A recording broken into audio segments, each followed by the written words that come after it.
These are lifts to gates 407 to 426 at Dublin Airport in Dublin, Ireland. These are Otis Gen2 lifts.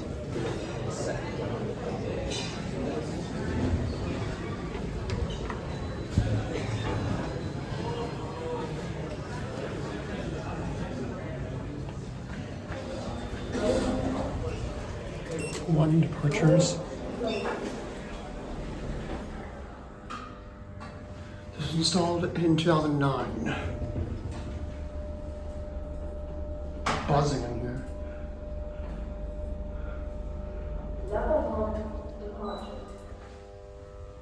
I'm not sure what voice it is. It might be Drucegrove, I'm not sure.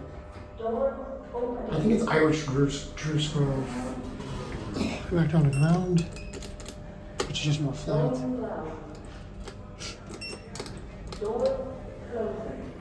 The basic stainless steel cab, it's pretty sturdy, apart from maybe that's something new sturdy.